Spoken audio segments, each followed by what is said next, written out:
tena. Tunachukua nafasi tukaribisha wale wako kule nyumbani ili tupate mchana mzuri ulio wa baraka.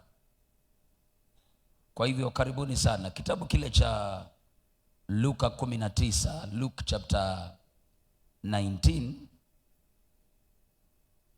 verse number 7 to 9. Luke chapter 19 verse number 7 kuteremka. Hata watu walipoona walinungunika wote wakisema, ameingia kukaa kwa mtu mwenye dhambi. Zakayo akasimama akamwambia Bwana, tazama Bwana, nusu ya mali yangu nawapa maskini, na ikiwa nimemnyang'anya mtu kitu kwa hila, namrudishia mara 4. Amen. Tunaongea habari ya kumgusa Yesu Kristo katika maisha yako ama katika Biblia.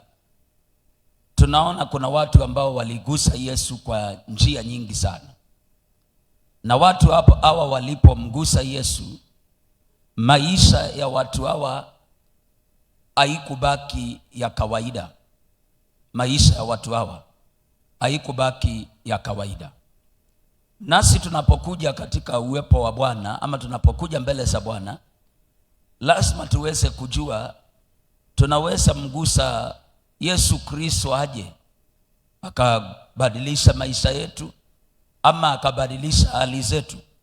Tunaweza kuja kwa nyumba kama hii, lakini tunapokuja kwa nyumba tukakosa kugusa mwana wa Mungu, hivyo ina maana ya kuwa tukatoka kama vile ambavyo tuliingia, sababu hatukugusa Yesu kwa kusudi na kwa nia. Sababu kuna nia. You can touch Jesus with a purpose. Unaweza gusa Yesu na nia fulani ama kwa kusudi fulani, na mwana wa Mungu akaonekana hivyo katika maisha yako. Yesu aliguswa, ukisoma Marko 5, aliguswa na watu wengi. Lakini tofauti ya hawa watu na mwanamke aliyetokwa na damu ni sababu huyu mwanamke ambaye alikuwa anatokwa na damu alikuwa na nia, na nia yake ilikuwa ni uponyaji. Ugonjwa ambao amekuwa nao kwa muda mrefu wa kutokwa na damu ukatike. Hiyo ndio ilikuwa purpose yake, nia yake ya kugusa Yesu. Marko mtakatifu 5:25. Marko mtakatifu 5:25. Na mwanamke mmoja mwenye kutokwa na damu, mwanamke mmoja mwenye kutokwa na damu muda wa miaka 12, muda wa miaka 12, na kuteswa mengi kwa mikono ya matabibu wengi, na ameteswa kwa mikono ya matabibu wengi, amegharimiwa vitu vyote alivyo navyo, kusimfai hata kidogo, bali hali yake ilizidi kuwa mbaya.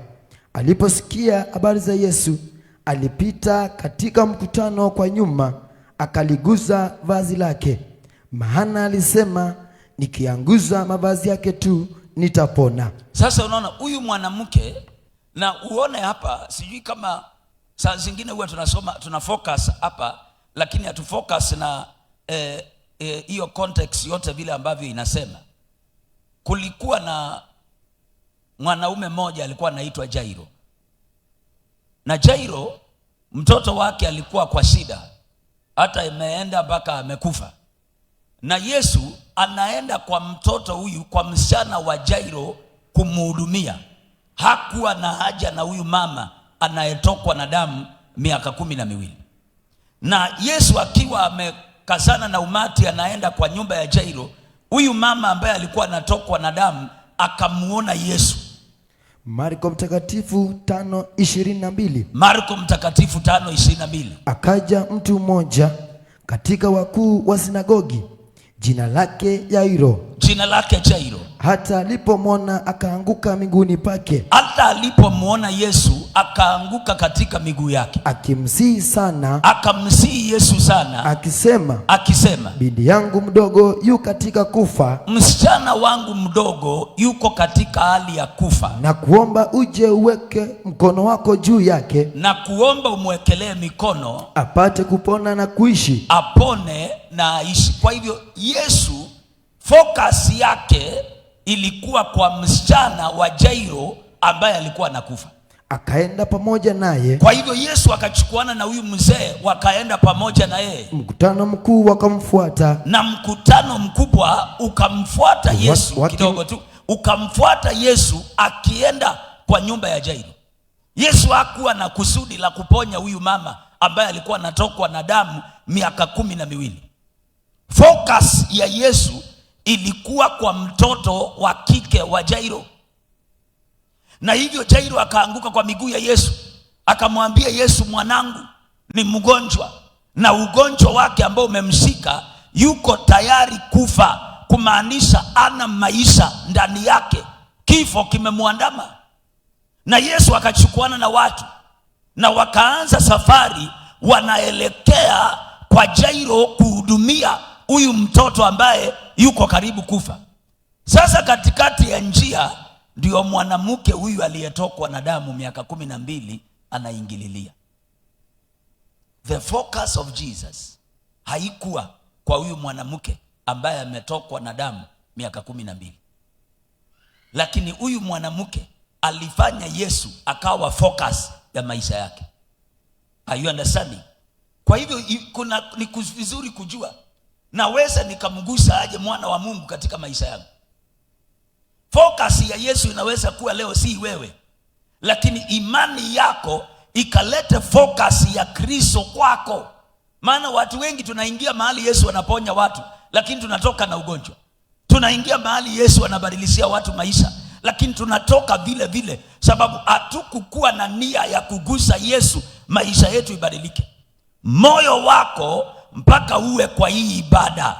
Moyo wako. Haiwezekani ibada kama hii wewe uko hapa na moyo wako iko kwingine. Lazima uweke moyo wako kwa ibada hii. Moyo wako. Na lazima uweke intention yako kwa Yesu. Umuonyeshe Yesu, mimi nataka nipone. Mimi nataka biashara yangu ibadilike. Mimi nataka Yesu uguse hali yangu. Unapoweka demand kwa anointing, unapoweka demand kwa Yesu, ndio sasa Yesu ingililia, anatenda. You must learn to put your demand in the anointing. Watu wengi wajui kuweka demand yao kwa anointing. Anointing ifanye kazi. Lakini kuna watu wanajua kuweka demand kwa anointing. Akienda atasumbua hiyo anointing mpaka ifanye kazi kwake.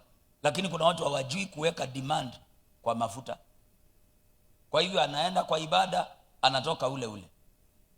Sasa Yesu akiwa amechukua na watu, wanaenda kwa nyumba ya Jairo. Maandiko inasema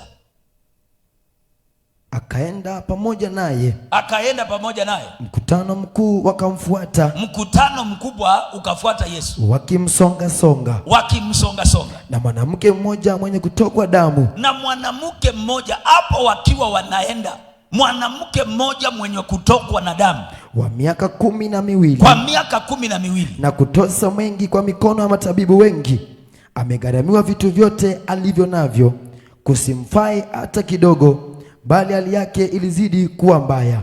Aliposikia habari ya Yesu, alipita katika mkutano kwa nyuma, akalinguza vazi lake, maana alisema, nikianguza mavazi yake tu nitapona. Mara chemichemi ya damu yake ikakauka, naye akafahamu mwilini wake kwamba amepona msiba ule. Sasa angalia, huyu mama hakuwa aponywe. Yesu alikuwa anaenda kwingine, lakini huyu mama ana hekima ya kugusa Yesu mpaka anapata uponyaji wake. But yeye hakuwa the center ya kile kilikuwa kinafanyika. Yesu anaenda kule, anaenda kwa nyumba ya Jairo akafufue mtoto kule. Lakini huyu mama anaangalia Yesu akiwa amezungukwa na watu wanagusagusa nguo ya Yesu. Huyu mama anaigusa na lengo. Na lengo la kugusa nguo ni yapone hii shida ya damu, aibu hii ameishi nayo ya damu imuondokee. Na maandiko inasema mara moja anapogusa vazi la Yesu, mara moja chemichemi ya damu inakauka. Ile tatizo ya miaka 12 inamalizwa na one touch of faith. Shida ya miaka 12 inasimamishwa na uguso mmoja wa imani. Na unajua shida, unaweza kaa kwa shida muda mrefu sana mpaka ikakujengea imani yake ya kutopona. Unaweza kaa na shida mpaka ikakita mizizi na ikakwambia wewe huwezi ukapona, wewe huwezi ukabadilika. Hii jambo, umeenda hospitali imeshindikana, umeenda kwa waganga imeshindikana, umeenda kwa manabii imeshindikana, na kwa hivyo inaweka kilema fulani ndani yako. Hata wewe unaishi ukijua hii shida yangu, hata nifanye nini siwezi nikapona. Manake mtu amebattle for 12 years. Amejaribu, akisikia kuna mhubiri mgeni kwa town amekimbia. Saa zingine hatuendeangi wahubiri wageni sababu yuko na Mungu, ni sababu ya kujaribu uone, hebu hata pia nijaribu huyu, nimejaribu hawa wote wamekuwa kwa season sijaona, let me try this new pastor. Sasa naye huyu mama, kila mbinu yote mwanadamu anaweza kujaribu apone, huyu mama amejaribu. Akisikia kuna mganga mahali amekimbia, akisikia kuna daktari amepatikana mahali fulani ameenda, lakini bado hakuweza kupona. Lakini imani yake kwa Yesu inafanya mambo ambayo haingeweza kufanyika miaka 12. Bwana Yesu asifiwe. Ni nini itabadilisha hii hali unapigananga nayo kila mwaka? Itabadilishwa na imani yako kwa mwana wa Mungu. Ukikosa imani yako kwa Yesu itakuwa bure. Huwezi mgusa Yesu pasipo imani. Yesu anaangalia moyo wako, anaangalia ile imani uko nayo kwake, hiyo ndio anaangalia. Yesu aangalia ati hii hali ni mzito. Hakuna hali mzito mbele za Mungu. Ndio maandiko inasema if you believe all things are possible to those who believe. Kwa hivyo daraja ya kufikiwa na muujiza iko katika imani yako. Na imani kukua, imani inahitaji kulishwa vile ambavyo unalisha mwili. Na njia moja ya kulisha imani ni kile ambacho mtu huyu anasikia. Akisikia ujumbe wa Kristo sana, analisha imani inakuwa kubwa. Sababu ile shida iko katikati yako na miracle yako, your faith is not enough to get hold of that miracle. Imani yako haijatosha kuchukua huo muujiza. Warumi 10 mstari. Na kuna mambo, kuna mambo ambayo inafanyika na mtu, we mwenyewe ndio unayachochea kwa Mungu, unayachukua. Kuna mambo ambayo kuhani mwenyewe atakukabidhi, na kuna mambo ambayo wewe mwenyewe utayachochea kwa Yesu mpaka uyachukue wewe mwenyewe. Kuna miujiza mtu mwenyewe ndio ujiumbia. Si miujiza yote utaumbiwa na mhubiri. Si miujiza yote Yesu atakuja hapa aumbe. Kuna miujiza ambayo wewe mwenyewe ndio utaiumba. Maana kingdom ya Mungu siku zote inafanyanga kazi na what do you have, ni nini uko nayo. Kingdom ya Mungu inafanyanga kazi hivi ili imani yako ionekane. Maandiko inasema mama huyu alikuwa anaenda kunyang'anywa kila kitu. Bwana yake amekufa, amemwachia madeni. Anaenda kuporwa kila mali ambayo alikuwa nayo. Anapoenda kwa nabii, nabii anamuuliza ni nini uko nayo. That is a test of faith. Nini uko nayo? Anamwambia nabii, niko na kachupa kadogo kama mafuta.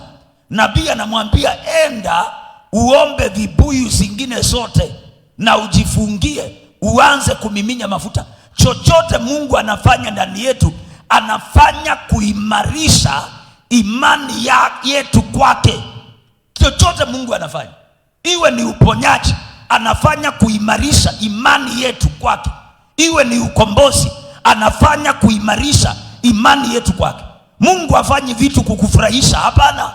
Hafanyi vitu kufurahisha dunia, hapana. Anafanya vitu kuimarisha imani yetu kwake. Tuwe bado tuna imani na Yesu. Anaponya, anafungua, anabadilisha. Amen. Hata miracle yote ambayo itafanyika hapa, it is to strengthen our faith towards God. Bwana Yesu asifiwe. Mungu hafanyi kutufurahisha, hapana. God is not proving anything to the world. Already he is God. So he has nothing to prove to anybody. Mungu approve kwa dunia ati yeye ni Mungu. Alikwisha kuprove wakati wa akina Elia na wakati wa watu wengine na wengine na wengine. God has nothing to prove to us. But everything ambaye Yesu anafanya kuimarisha imani ya mwenye haki, ili imani yetu imarike. Anaweza kosa kuniponya mimi, lakini anaponya my brother pale, so that God can strengthen my faith, niwe na imani kama anaponya huyu. Na unaona hicho kitendo ambacho anafanya kwa mwanamke ambaye ametokwa na damu miaka 12, it is to strengthen the case of Jairus, ili Jairo ajue hata kama mwanangu ugonjwa yake ni gani, kama Yesu ameponya mwanamke anayetokwa na damu miaka 12, hata yangu itapona. Are you understanding? So kuna mambo Yesu anaruhusu. Saa zingine wao unatarajia kuponya, anakosa kuponya wewe, anaponya huyu amekaa na wewe, to strengthen your faith. So Jairo amealika Yesu kwake. Just be calm, I'll give you what to read. Amealika Yesu kwake. Na wakiwa katikati ya njia, Yesu anaponya huyu mwanamke ambaye anatokwa na damu. Na Yesu anajua. Kwa hivyo anaifanya makusudi, anasimamisha mkutano. Anauliza watu, jameni, nani amenigusa? Saa hiyo Jairo anasikia kuambia Yesu, jameni harakisha.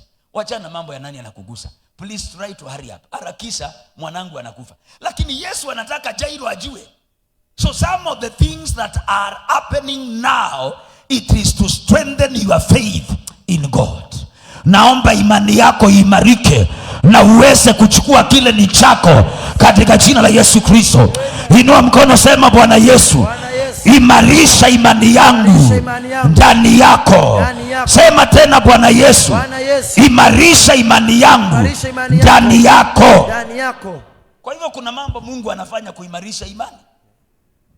Sasa Yesu anasimama, anaanza kuhutubia mkutano, anawauliza nani amenigusa, ili Jairo aone hii maneno, Jairo ajue. Maana kugekosekana ushuhuda wa nani amenigusa, Jairo angejua the capability ambao anointing ya Yesu inaweza ikafanya. Angejua kama kuna mtu amemwagika damu miaka 12 ameponywa. Mitume hawangejua. Leo hatugeandikiwa ya kuwa kuna mama alikuwa na shida ya miaka 12 na akapona. Hizo habari zingekuwa zimefichika kwetu. Ukisoma Waibrania 5, kuna habari zimefichwa hatukuzipata.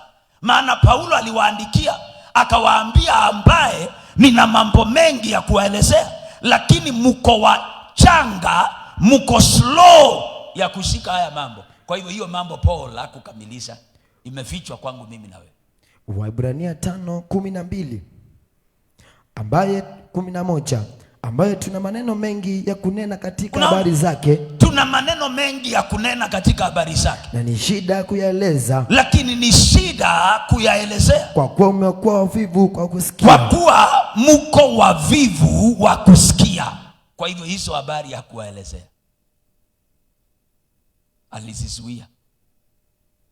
Bible ingine inasema you are slow, inasema mko slow kuyashika.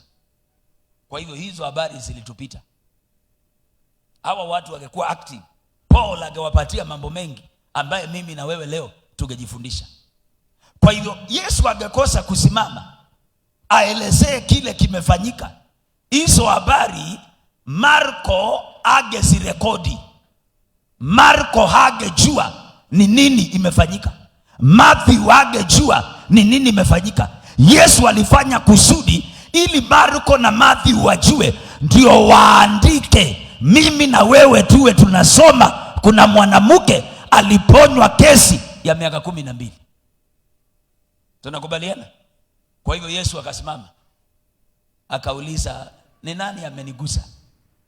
Watu wakajaribu kuambia Yesu, sasa utauliza aje Yesu nani amekugusa? Na vile tuko wengi, hata mimi angalia nimekugusa sasa. Akasema hapana. Hapana. Kuna mtu amenigusa uguso usio wa kawaida. Sababu gani? Nimesikia nguvu zimenitoka. Mstari wa 30. Mara Yesu aliyakifahamu nafsini mwake kwamba nguvu zimemtoka, akageuka kati ya mkutano akasema, ni nani aliyenigusa mavazi yangu? Wanafunzi wake wakamwambia, je, waona mkutano wanavyokusonga soga, nawe wasema ni nani aliyekuguza? Akatazama pande zote ili amwone yule aliyetenda neno hilo. Na yule mwanamke akaingiwa na hofu na kutetemeka, akijua yaliyompata. Akaja akamwangukia, akamweleza kweli yote. Akamwambia, binti, imani yako imekuponya, enenda zako kwa amani, uwe mzima, usiwe na msiba wako tena. Mambo mengine Yesu anafanya ni kuimarisha imani. Na wale huko pasa, lazima ujue every time you stand before men and women, virtue is losing you. Ndio sababu ukiwa mhubiri mpaka uwe na wakati wa kuomba, na mpaka uwe unaweza omba masaa mengi kuliko vile unahudumu. Hiyo ndio pastors wengi hawajui. Kila mara unaposimama mbele ya watu, nguvu zinakuondoka. Ndio sababu unaona mhubiri akimaliza ibada huwa ako weak.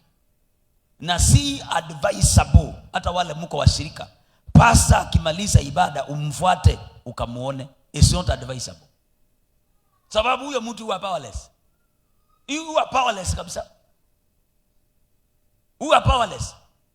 Mhubiri hawezi anguka akienda kuhubiri, lakini anaweza anguka akitoka kuhubiri, maana virtue imetoka ndani yake. Na virtue ingine inatoka hatujui. Kama sasa vile nahubiri hapa, kuna mtu tu amekaa mahali, na huyo mtu akiwa amekaa mahali, labda ameingia mgongo hii inauma, na labda wakati nimepanda kwa madhabahu tu mara moja, sasa aya, imagine ile mgongo imewacha. Kwani huyu apostle Mungu anamtumia aje? Nguvu zimeondoka na mimi sijui. So nikiwa hapa watu wanaendelea kugawa nguvu. Mwingine alikuwa anaumwa na pande moja, vile naendelea kuhubiri pande moja imeacha kumuuma. Kwa hivyo nguvu zimetoka, zikapiga hiyo pande ilikuwa inauma, ikawacha kuuma. Na ndio Yesu akasema vizuri, hapana, ule mtu naongea habari zake amenigusa, na nimesikia nguvu zimepungua, zimetoka, zikaenda. Na burudi hapo tena. Yesu anasema nguvu zimenitoka. Mara Yesu aliakifahamu. Kuna watu wazuri kuona pasa baada ya ibada. Sasa deliverance kama hii nimefanya, bado utanifuata tena. Ni nini? Ati kuna kitu nilikuwa nataka kumwambia. Ni nini kubwa unataka kuniambia ambaye Yesu tatuliwa hapa? Na nguvu zimeisha. Kwa hivyo utasema huyu apostle yuko na madharau sana. Imagine nilikuwa naongea na yeye na ni kama anisikizi. Ni sababu nguvu zimetoka. Sasa nasikia nimechoka. Kwa hivyo ukiongea kukuelewa ni ngumu. Ndio Yesu ilibidi asimame, aseme hii safari kwanza isimamishwe. Nimesikia, and at once Jesus realized, look at that, realized that power had gone out from him. Akagundua nguvu imemwondokea. Mara Yesu aliakifahamu nafsini mwake kwamba nguvu zimemtoka, akageuka katikati ya mkutano akasema, ni nani aliyenigusa mavazi yangu? It's okay, aliyegusa mavazi yangu. Na ndio naona hii mambo ya kusalimia watu wote ifanyangi kazi kwa mhubiri. Ukiona pasta asalimii watu sana, si maringo. Sababu contact inachukuanga nguvu. Every time you contact with people, nguvu inaenda. Ndio naona hata kuna mtu unasalimia asubuhi biashara inaharibika. Ile ka nguvu ulikuwa nako ndio kagasukuma biashara hiyo siku inaumana. Sababu imegawa. Na kuna mambo unaweza pitia hata watu wakuuliza, jameni, ni nani alikusalimia asubuhi? Nani mligusana Tunaona Yesu ambaye alikuwa Mungu, nguvu zilimpungukia alipoguswa na huyu mama. Baka hiyo kitendo ikabidi Yesu asimame. Na Yesu akasema, hapana, hatuwezi endelea. Kuna mtu ambaye amenigusa. Na huyu mtu ambaye amenigusa, nimesikia nguvu zimeniondokea. Nani huyu ambaye amenigusa? Huyu mama alikuwa anajua, akainua mkono, akasema, Bwana, ni mimi, nimechukua hizo nguvu ambazo unauliza habari zake. Ni mimi. Nilikuwa na shida ya kutokwa na damu, na hizo nguvu nimechukua, zimesimamisha hiyo tatizo ya damu. Na watu wanadhani kutafuta power ni rahisi. Kutafuta power ya Mungu ikae ndani ya mtu si rahisi. Ina gharama power. Hiyo power Yesu kuitafuta usiku na mchana, alikuwa analanga kwa misitu akiomba huko. Inasema katika Luka 6:12, akaenda milimani akakaa kule usiku mzima akiomba. So power si kitu rahisi kukaa nayo. Power si kitu rahisi kutafuta. Luka mtakatifu 6:12, ikawa siku zile aliondoka akaenda mlimani ili kuomba. Akakesha usiku kucha katika kumwomba Mungu. Akakesha usiku kucha katika kumwomba Mungu. Kwa hivyo si jambo ambaye ni nyepesi hivyo watu wanaichukua. Ibada kama hii tuko nayo leo, huwa tunahangaika hapa sana. Hapa utakosa watu wangu karibu 7-8 wamelala hapa, na waesi kuambiwa wamelala, yani wamehangaika hapa. Sababu hapa uwezi lala upate usingizi. Na tuliingia hapa jana saa 12. Kwa hivyo imekuwa ni maombi. Saa 7 nikikuja hapa kuomba, kuna watu walikuwa hapa wanaomba hapa saa 7, saa 8. Sababu power si kitu rahisi hivyo wewe unafikiria. Ni kitu ambacho huwa inalipiwa gharama sana kupatikana. Kupatikana inalipiwa gharama sana. Na ndio Matthew chapter 10 verse number 1, Yesu akawaambia mitume, nimewapa uwezo juu ya pepo, juu ya maradhi na juu ya magonjwa.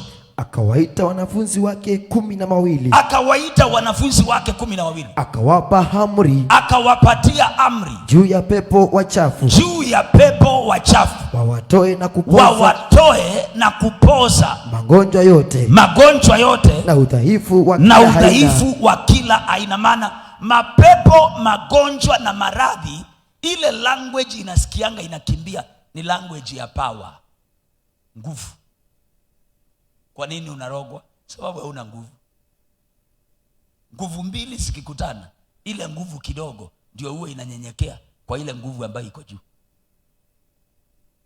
Kwa nini maisha yako imekwama? Ni nguvu imekosa. Ndio sababu maisha imekwama. Ili maisha yako iende inahitaji power. Inahitaji ikutane na nguvu ili maisha yako iweze kusonga. Ndio sababu unaona wengine everything you are doing is stranded, imekwama. Because of lack of power. Nguvu ya kukusukuma utoke hapo huko uende. Kuzalisha hatima yako inahitaji nguvu.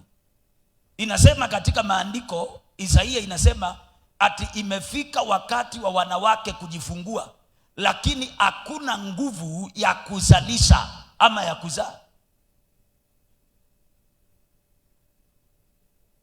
Kwa hivyo unaweza beba maono na ukabeba muda mrefu sana. Isaia 37 verse number 3. Unaweza beba maono na ukabeba muda mrefu sana, lakini ukakosa nguvu ya kuzalisha hiyo maono. Isaia 37 mstari wa 3.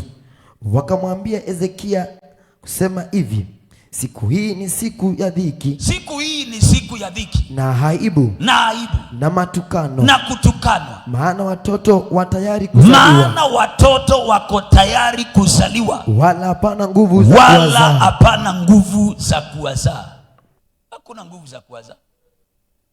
Inasema watoto wako tayari, lakini nguvu ya kuwazaa hakuna. Kwa hivyo maono yako kuzalika itembee inahitaji power.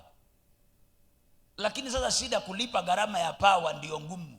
Maana watu wengi hampendi maombi, aswa watu wa Nairobi, mnapenda shortcut. Pastor, niombe. Pastor, tamka. Pastor, niwekelee mkono. Hiyo yote ni shortcut. Lakini tukisema tunataka kuja usiku hapa tuombe usiku mzima, utaona hamtaweza kuomba. Ndio utajua watu wengi hawapendi maombi. Si unaona hata sasa hivi pasa wangu akiombesha, kuna wale walikuwa wanauliza, unasema anatutokesha. Si waende kwa ofisi waambie apostle akuja atuombe tu, nini hizi tunafanyishwa. Na hiyo unakataa. Hapo ndio power inapatikana. Power ya kushinda hizi vitu zinakupiga inapatikana kwa maombi. Power ya kushinda hii mapepo inakuja usiku, inafanya mapenzi na wewe. Wewe unadhani ni kawaida pepo kukuja usiku ifanyange mapenzi na wewe? Hiyo ni maana huyo mtu maisha yake imefanywa bure. Huyo mtu hawezi olewa. Wengine wenyu hapa ni sababu hujafunguliwa macho ya kiroho uone. Wewe ni bibi ya mtu kiroho. Spiritually wewe ni bibi ya mizimu. Wengine wewe ni bibi ya mizimu. Wewe ulipatianwa kwa madhabahu za waganga uwe bibi ya hizo vitu. Sasa hakuna mwanaume physical anaweza kukaribia wewe. Anakanywa. Na mwanaume akikukaribia anazimwa nguvu. Sababu ni power iko juu. Kwa hivyo inapiga hii power ya mwanaume ya kitanda. Inazima. Vile unaona saa hii stima ikienda unasikia vitu vimefanya kelele. Mara moja Bwana akikukaribia anazimwa. Sababu hii ni maroho inapigana. Na wewe unaichukua light.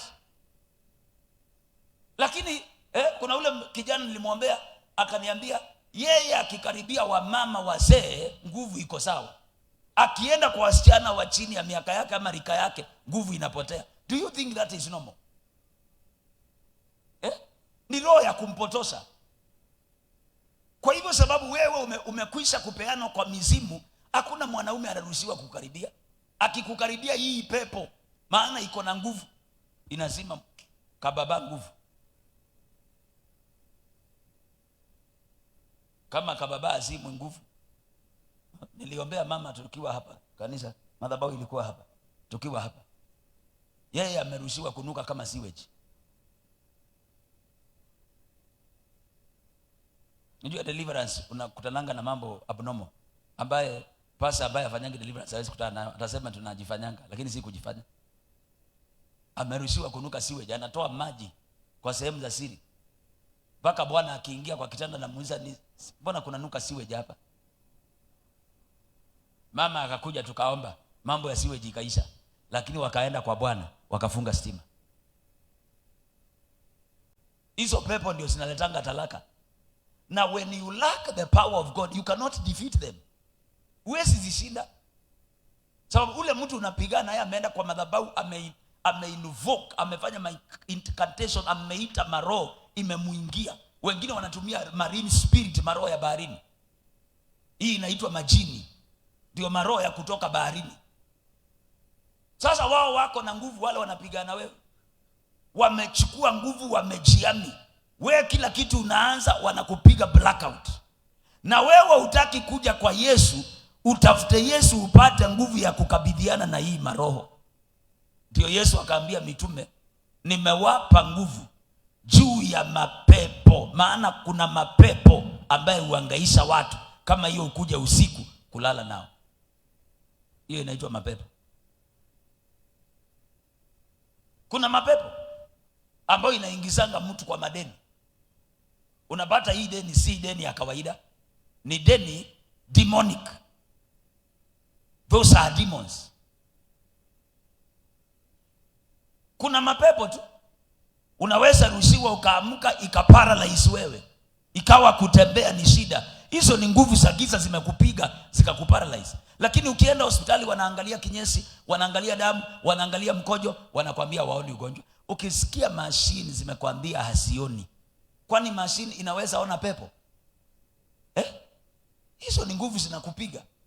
Na kwa nini hizi nguvu zinakupiga? Sababu na wewe hauna nguvu. Umeona mchawi anakufa mapema? 90% ya wachawi wanakufanga mapema. Kumaanisha kile kinauanga watu mapema si kitu cha kawaida. Kwa hivyo yeye anajua kujikinga na nguvu, anakuwa hawezi kufa mapema. Ezekieli 13 mstari wa 17. Ezekieli 13:17.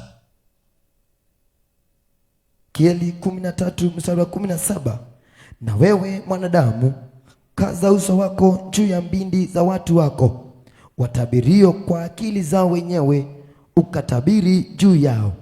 Useme Bwana Mungu asema hivi. Useme Bwana Mungu anasema hivi. Ole wao wanawake wale. Ole wao wanawake wale. Washanao irizi katika viungo vyote vya mikono. Wanaoshona irizi katika viungo vyote vya mikono. Wawatakao leso juu ya vichwa vyao. Na wanaofunga leso juu ya vichwa vyao. Vya kila kimo. Vya kila kimo. Ila wawinde roho za watu. Je, mtaziwinda roho za watu wangu na kuizihifadhi hai roho zenyu wenyewe? Nanyi mumeninajisi kati ya watu wangu kwa ajili ya makozi ya shairi na vipande vya mkate, ili kuziua roho za watu ambao haipasi kufa. Unaona, mnaua roho za watu ambao haipasi kufa. Na kuzihifadhi hai roho. Na kuhifadhi hai roho ambazo zinastahili kuwa zimekufa. Kwa hivyo hawa watu wanajua kujiami, hauwezi ona wakikufa mapema. 90% if not 80 ya wachawi wengi hakufi mapema. Anaroga mpaka anakuwa mzee, inabidi kijiji yote ishikane imchome ndio aondoke. Kumaanisha kile ufanya watu wakufe mapema ni attacks, ni maroho. Na wewe hujui vile hii maroho inafanya kazi sababu umekosa nguvu. Sasa wewe unaota usiku ukikula, already hiyo ni magonjwa imekuwa transferred kwa mwili wako. Kutoka hapo utaanza sijui tumbo inafura, sijui kifua imejaa, roho imejaa maji. Utaanza vitu fani zinafanya kazi ndani yako. Vitu fani zitaanza kutembea ndani yako zikifanya kazi. Utaanza kuwa casualty wa magonjwa. Unatoka hospitali hii unaenda hii, unatoka hospitali. Kwa hivyo wachawi wanajua magonjwa nyingi unaona kule inatokana na mapepo, magonjwa nyingi.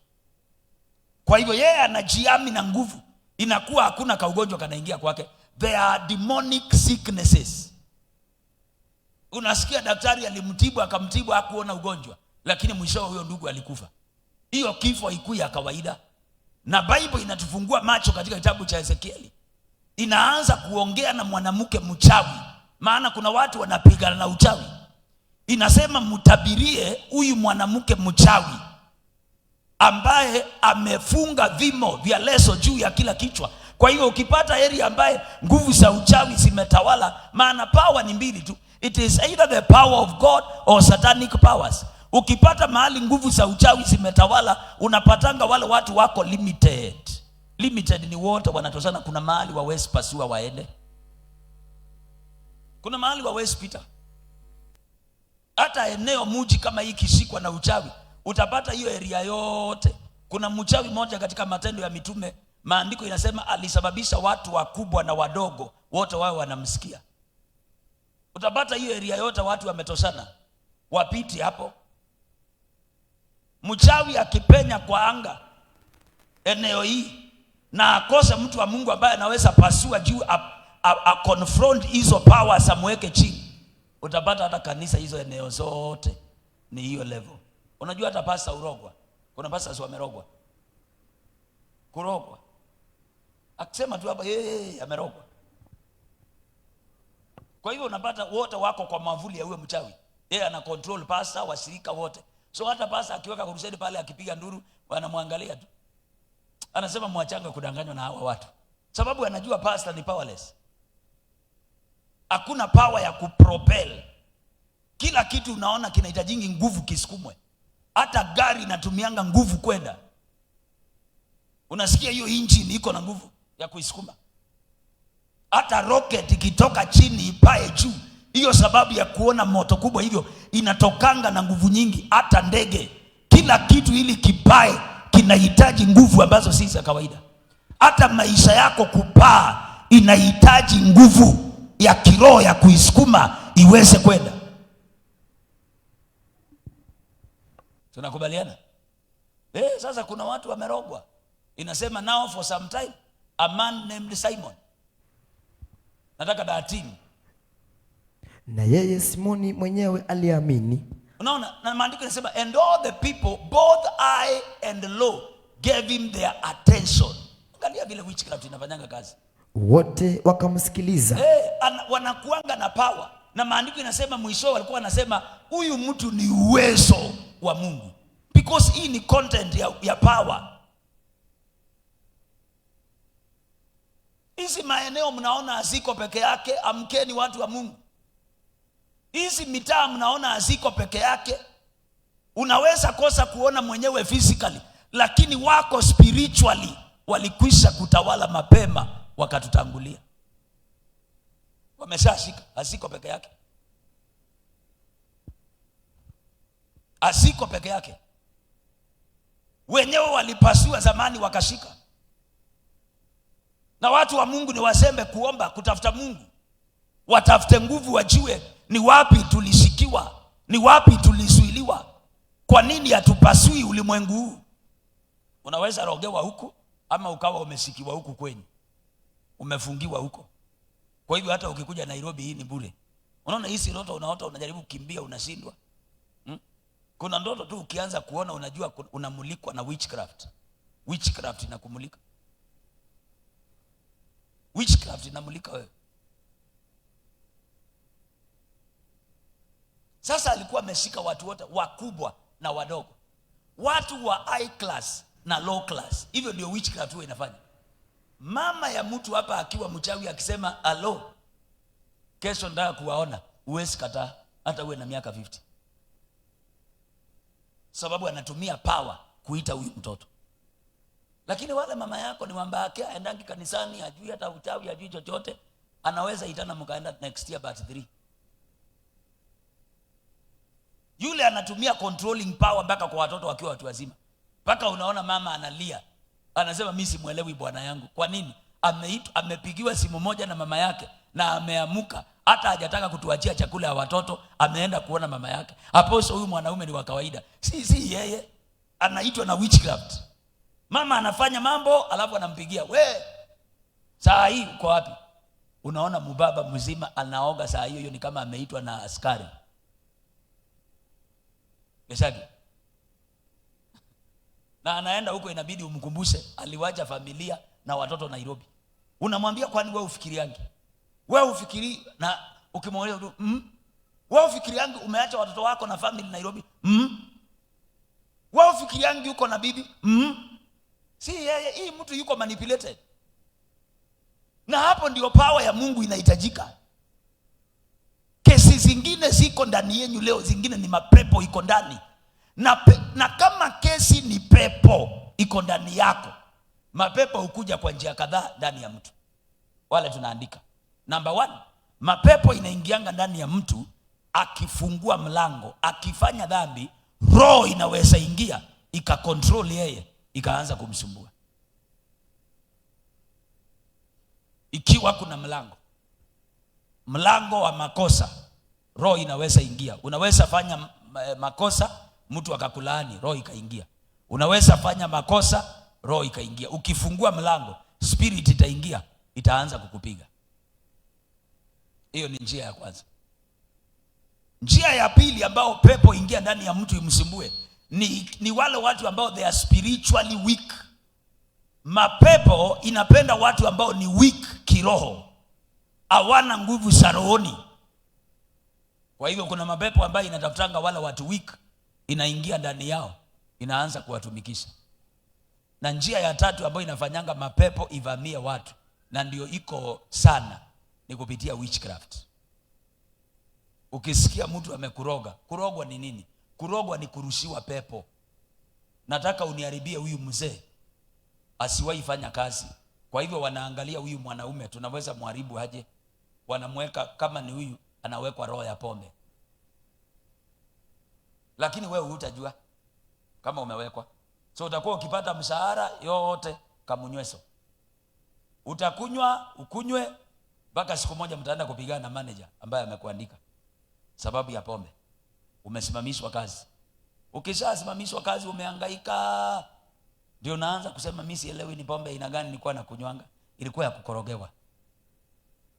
Hivyo ndio huwa wanaharibu maisha ya mtu. Kurogwa ni kuwekwa ka spirit. Hizi spirit nyingi ndio sababu unaona nikianza deliverance hapa, wale mmekuwa mkifuatilia ibada zetu, utasikia tumetumwa na anti yake. Si ni pepo inaongea? Kutumwa na anti yake ni nini?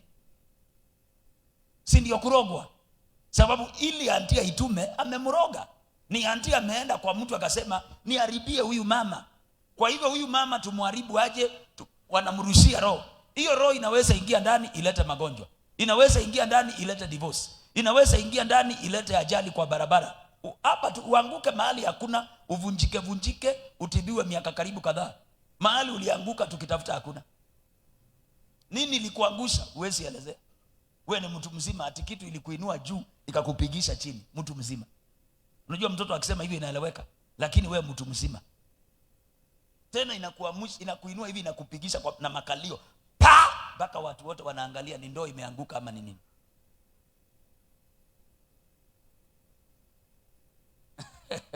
Na mtu amerogwa, ukimwambia amerogwa hawezi kubali. Mpaka tukwambililie pale kwa uwanja. Hapo tukianza chini, tuko 10, tukwambie hii ni uchawi ndio utakubali. Lakini saa hii nikikupata pale unakula miraa nikwambie ndugu yangu umerogwa ndio unakula miraa, utaniambia pastor wacha bangi. Nikikupata kwa baa umeshika chupa 10 nikwambie hii ni kurogwa, utaniambia pastor wewe uelewi. Hii kitu iko mpaka kwa Bible. Mpaka wakati ndakubingirisha pale mapepo ipige nduru ikisema sisi ni pombe, ukiangalia video yako ndio utasema kweli nilikuwa nimerogwa. Na unajua kuna wale hata bado ukiangalia video yako ukubalingi. Unasema hapana mimi siwezi ongea vitu kama hizi. Ni huyo pastor ameniweka hiyo roho iongee hivyo ndani yangu. Sasa mimi natoa wapi hiyo? Tena ningekuwa niko na uwezo wa kuweka, unadhani ningekuweka wewe?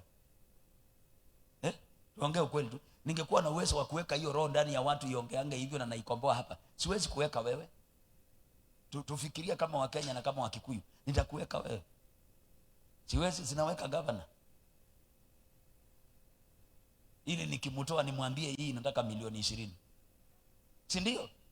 Sababu sasa nikikuweka wewe na hauna kitu, ina maana gani? What is the meaning? Unanielewa? Ingekuwa tu ni mimi naweka governor ama naweka senator. Si kweli?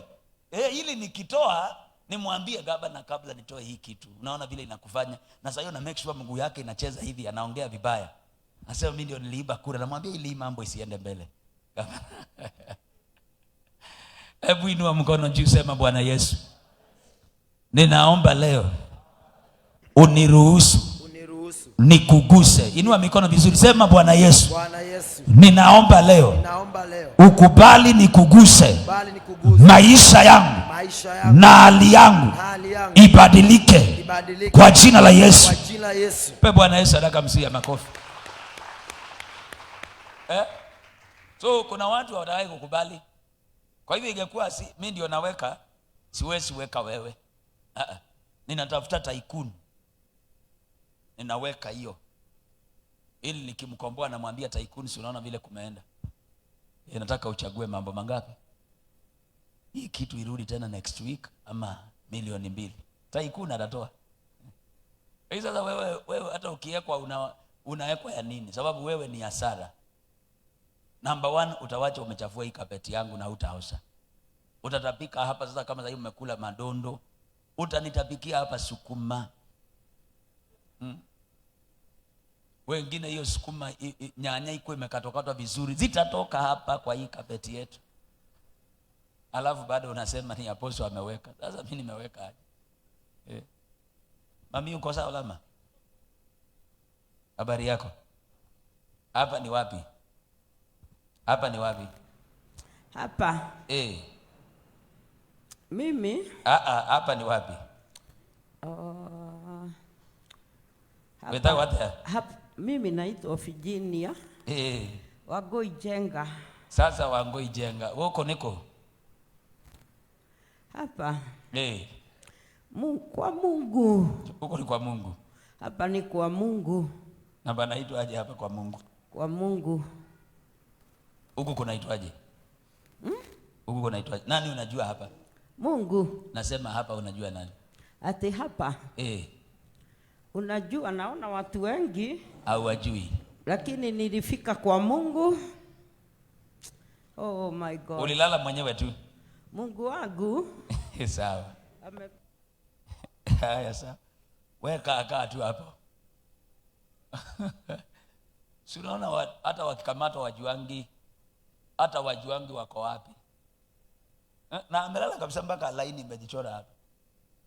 Hata ni kelele anasikia anashindwa gai mwadhani. Siko kwangu. Bwana Yesu asifiwe. Sasa mnaelewa? Sasa wale wanajua kujilinda na nguvu. Luke chapter 11 verse 21-22.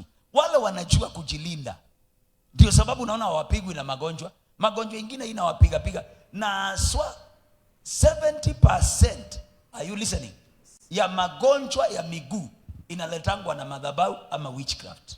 70% ya magonjwa unaona inapiga watu miguu. Mfalme mmoja ambaye hakuvunja madhabahu ya baba yake, maandiko inasema baadaye ilimletea magonjwa ya miguu. 70% ya magonjwa unaiona ya miguu.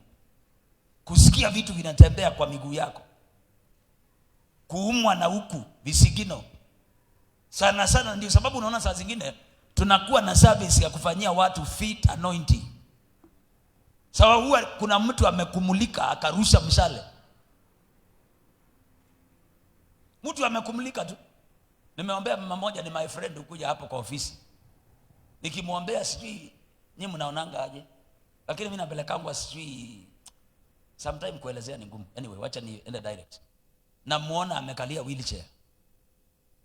Namwambia sasa, unaona hii kitu unapigwa nayo, si unaona wewe unataka kukalishwa na mtu kwa wheelchair. Anatembea tu polepole kwa barabara, anaanguka tu bure. Chuma inatoka from nowhere inadunga. Hii nyama ina twist hivi, inakuja kukalia hapa. Na ni mtu anakuwa anakufanyia hivyo. Hizi ni vita za kiroho. Ni mtu anaapa na anasema nitakimbizana na wewe. Unajua wengine, stop joking with your life. Kuna mtu hapa anakimbizana na maisha yako. Wewe ukiwa umekaa tu hapo, kuna mtu anakimbizana na wewe. Na ule mtu anakimbizana na wewe acheze.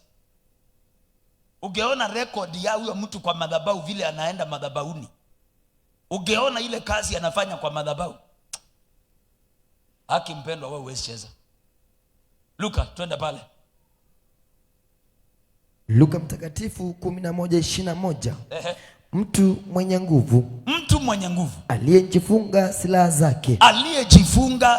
zake, alindapo nyumba yake, anapolinda nyumba yake, vitu vyake viko salama. Angalia, mtu mwenye nguvu, mtu mwenye nguvu aliyejifunga silaha zake.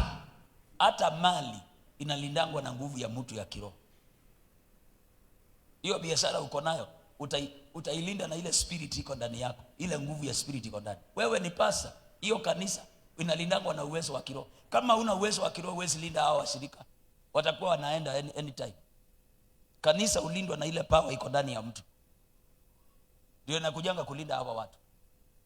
Hiyo power ikiongezeka, wanaongezeka. Kama sasa ndio nimeona kule walikuwa wamekaa sijui karibu watu 70 kule nje. Nataka saa kupiga hapa next week Monday. Sio kama nafanya deliverance na wa consult hao. Nijenge balcony hapa nikingojea niingie kule. Kanisa ulindwa na uwezo wa roho. Hiyo mali uko nayo, uwezo wa kuilinda. Mtu mwenye nguvu aliyejifunga silaha zake, alindapo mali yake, vitu vyake viko salama. Hata ndoa inalindangwa na uwezo wa roho iliyo ndani. Ile siku utakutana na mwanamke anatumia dumba, ndoa inaanza kuyumba yumba. Na anavuta mzee. Inasema lakini mwenye nguvu zaidi yake atakapokuja. Lakini mtu mwenye nguvu kuliko yeye, mwenye nguvu kuliko yeye, atakapomwendea na kumshinda, na amshinde, amnyang'anya silaha zake zote alizokuwa anazitegemea. But when someone stronger attacks and overpowers him, he takes away the armor in which the man trusted and divides up his plunder. Kwa hivyo kuna siku mtu anaatakiwa na strong kuliko yeye.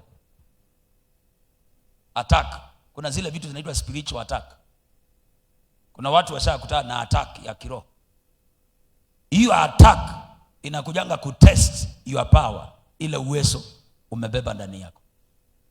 Inasema hiyo akikuattack hivyo apate nguvu ni kidogo, anaingia anakunyang'anya mali yako. Ndio unaona watu wanapoteza pesa, watu wanapoteza kazi, watu wanapoteza mali. Lakini mchawi yeye anatengeneza madhabahu vizuri, anatetea mwanae. Utaona mwanae anaingia kwa kazi na ataishi kwa hiyo kazi na atoki. Manake anajua kuingia kwa ofisi na kutunza ni power. Na wao wanajua kabisa mahali pa kuchukua nguvu. Wao wanajuanga mahali pa kuchukua nguvu ni katika madhabahu. Wakristo hajui mahali pa kuchukua nguvu ni katika madhabahu. Wao wanajua. Psalms 84 verse number 7. Wao wanajua eneo ya kwanza ya mtu kuongezeka nguvu ni katika madhabahu. Ndio unasikia kuna watu zamani walikuwa naambia wengine nda kuendea Kitui, wacha ni kuendea Tanzania nirudi. Ni nguvu ameendea, lakini za giza. Wewe hujui kuendea nguvu za Mungu, zinaendeangwa madhabahuni. Sasa wengine wenyu Sunday upatangi nafasi ya kanisa. Yaani wewe unaweza kaa mwezi moja bila kwenda madhabahuni. Kwa hivyo unakuwa powerless. Usicheze na siku moja mbele za Mungu inaongezanga nguvu katika roho yako. Hauwezi ukajua. Ndio unaona unatoka kwa ibada kama hii, usiku una notice unalala na ulalangi. Usiku una notice vitu zilikuwa zinakataa kwenda through, zimeanza kufunguka, zinaenda through. Maana nguvu zimeongezeka, zikasababisha milango ilikuwa imejifunga. Kuna milango ufunguliwa na nguvu. Sasa watu wa Nairobi hawana madhabahu. Kwa hivyo hakuna mahali anaweza access apate nguvu. Hawana madhabahu watu wa Nairobi. Huyu mama alijua ni nguvu amekosa. Aliposhika vazi la Yesu, nguvu zikaingia, damu ikakauka. Sasa watu wengi wa Nairobi hawana madhabahu. Muulize madhabahu yako ni gani? Ni uongo tu. Ati mimi naendanga hapa, lakini ni uongo. Atimizi kanuni za hiyo madhabahu. Kwa hivyo hata hiyo madhabahu haimjui. Wacha pasta, madhabahu haimjui. Anatoanga taida hapo? Hapana, madhabahu haimjui. Anatoanga sadaka hapo? Hapana, madhabahu haimjui. Kwa hivyo hata vita itokee, ana madhabahu yake ya kumsaidia. Ana. Lakini watu wa mataifa ni werevu kuliko sisi wana wa nuru. Maana wako na madhabahu. Mchawi anakuanga na madhabahu, na akikuja kuondoka duniani anaanza kutafuta. Sasa wengine hapa mnasumbuliwa na madhabahu ya uganga ambaye baba yako alikuwa anataka kusukuma ndani yako, ama shosho yako alitaka kusukuma ndani yako. Wao akikuja kuondoka anakuanga anajua nani mrithi. Wewe umetumikia Mungu, hata hutaki kujua nani atarithi hii madhabahu ya Mungu ndani yako. Hata hakuna mtoto wako mmoja umeanza kutrain kwenda kanisani. Umeanza kumtrain vile kunaombwa, vile kunaabudu. Angalau ujue leo nikaondoka, hii madhabahu ya Mungu nitaiwacha ndani ya mwanangu. Vile Daudi aliondoka akaiwacha ndani ya Solomon. Wewe hauna mtu unataka kuachia. Kuna kijana kangu saa zingine nakaitanga hapa tunaimba worship nako. Naona vile kanaabudu, kanalia. Sunday hapa nikiitisha pesa ya mjengo kalikuwa ka kwanza kakatokea pale. Nikakauliza wewe utatoa ngapi? 1500. Kauliza lini? Kakaniambia sina pesa. Lakini amesimama hapa atoe 5. Nikamwambia basi nakupatia. Hiyo kitendo ya wewe mwenyewe kujitoa huko ukuje usimame hapa kwa laini tunajenga, hata mimi siaona hiyo. Kwa hivyo sasa hata mimi nikiangalia nasema kwa nyumba yangu, Yesu akaniita leo, niko na katoto kangu kadamu yangu, naweza acha hii madhabahu ndani yake. Sababu lazima ujue ukiwa pasa, madhabahu ya nyumba yako utawachia nani? Wacha na mambo ya kanisa. Ya nyumba yako utawachia nani? Sababu kuna madhabahu ya nyumba yangu, wacha na CGC. Kuna ya nyumba yangu ambao nimetembea na Mungu hiyo miaka yote. Utawachia nani? Na you cannot put your trust kwa hawa watu wote, basa yako. Hawa watu ni wakora. Wewe hujajua. Ni wakora na ni waovu. Unaona uamuke hivi ukue wewe huko, mke wako ndiye amebaki na uchungulie hiyo washirika hivi. Hakuna mtu atatambua mke wako. Hata wale walikuwa wanakuambia dad, please prophesy. Dad, release more power. Wakora. Lakini mwanao hawezi acha mke wako. Na ndio unaona wazungu wanaachianga watoto wao wa mwili. Mnajuanga hivyo? Wana mnanyamaza? Ndio unaona anaachianga mtoto wake wa mwili. Si unaona hii ya Joel Austin ilikuwa ya baba yake. Ndiye alikuwa anaitwa John Austin. Utawachia mtu mwingine utashangaa sana. Mimi najua pasa siwezi nielewa sababu wanataka kutapa. Endelea kutapa tu. Utakuja kuamka baadaye. Wewe huwezi elewa. Kwa nini unaona ya kibibi imeachiwa mtoto wa Bishop Kitonga? Sababu kupata mtu mwaminifu, kupata mhubiri mwaminifu hivi,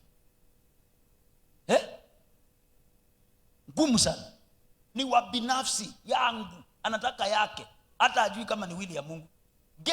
Bible inakuambia katika Methali 26, a faithful man. Kwanza inasema vizuri, watu wengi wanasemanga, mimi ni mzuri.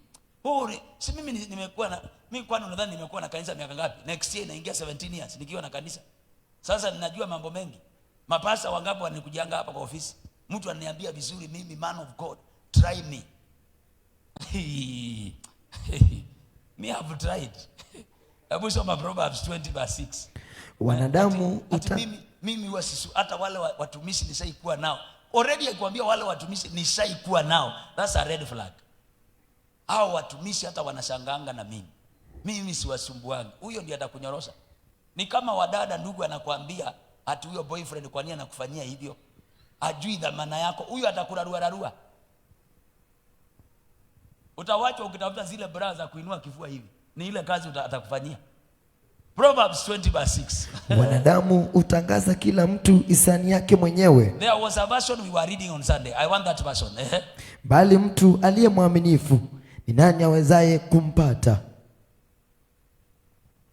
Angalia, most people, never forget this, claim to be loyal, but can anyone find a trustworthy person? Kuna version nyingine, sijui ni ile TPT ama ni gani, kuna nyingine walinipa hapo Sunday. Try another one. Angalia sasa hii. Angalia vile inasema. Many will tell you they are loyal friends. Na hivyo ndio watakwambia. But who can find one who is truly trustworthy? Can you try another one? Sijui ni Messenger ama GNT zile. Nani yuko kwa Bible?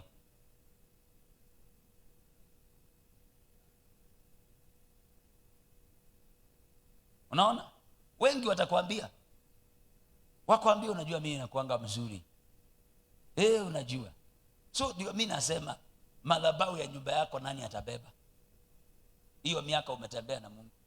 Look at that. Lots of people claim to be loyal and loving. Lots of people, they claim. Loyal ni anakuambia mimi huwa mwaminifu sana. Wewe unijui apostle. Pastor mmoja ananiambia mimi huwa mwaminifu. Mimi huwa mwaminifu hata fungu sikulangi. Nikamwambia akaniambia hata mimi hata ni sababu sitawipata pastor mzuri. Huyo ndugu wako iko nipa fungu mpaka akakimbia.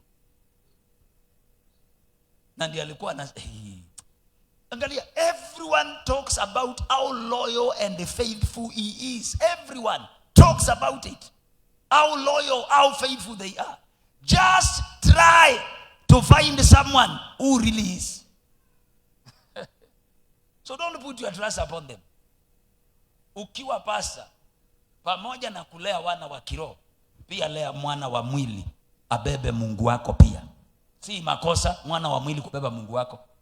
Pastor Jacob, si makosa siku moja ukiamuka hivi ufungue macho, uone madhabahu kubwa Githurai na upate Derani ndiye anahubiri. Makosa iko hapi?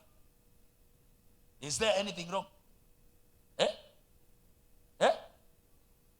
Unaanza kusema ati imeingia ufamily. Ulikuwa unataka iingie ukazini. Hakuna makosa huyo mtoto akiendelesha madhabahu. Hakuna makosa huyo mtoto akiwa pastor. There is no crime in it. Sasa wale wachawi kabla akufe, maana naona mmeanza kukasirika, kabla akufe anatafutanga nani ataendelesha hii uganga yake. Ni kweli ama ni uongo? Anatafutanga. Na wengine hapa mnapigwa ni sababu ulikataa kuendelesha hiyo madhabahu. Na anajua huyu shosho kabla nilale, hii roho itakuja kupatiwa huyu mtoto. Na huyo mtoto anazaliwa akiwa ameshika hizo vitu za kupiga uganga hizo, kuonyesha yeye ndiye atarithi. Wale wanajua kutafutia madhabahu yao murithi. Sisi watu tumeokoka hatujui kutafutia madhabahu yetu murithi. Nani ataibeba? Ndio Daudi akamwambia Solomon, utembee vile mimi nilienda na Mungu. Ndio sababu unaona tuko na shida. Na sisi hatujui kutunza madhabahu. Watu wameokoka, wale wanatunza altar. Saa 6 ya usiku ataamka kwenda kupiga sarakasi zake, na wavai nguo, na utasema ati leo kumenyesha, wacha nijifunika blanketi. Anaenda hivyo bila nguo. Wewe tu kukishikwa baridi kubwa tu, wewe huwezi amka uombe. Unaombea kwa blanketi umewekelea hivi kusema waya. Bwana unatuanga.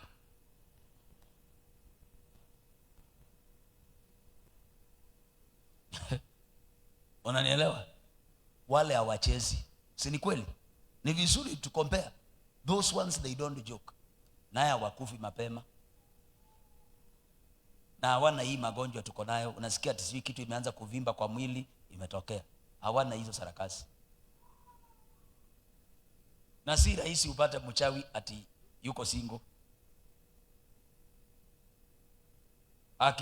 Ukiwa umemuoa utatengenezwa mpaka ukae kwa hiyo ndoa. Wewe umesikia mtu anachiti mchawi? Ati bibi yake ni mchawi na hako na mpango. Utatengenezwa mpaka utosee laini. Mpaka mama akiitana unasema nasikia ameroga huyu mwanaume. Wewe umeshindwa kushika bwana yako umtengeneze kwa Mungu mpaka awe hana siasa.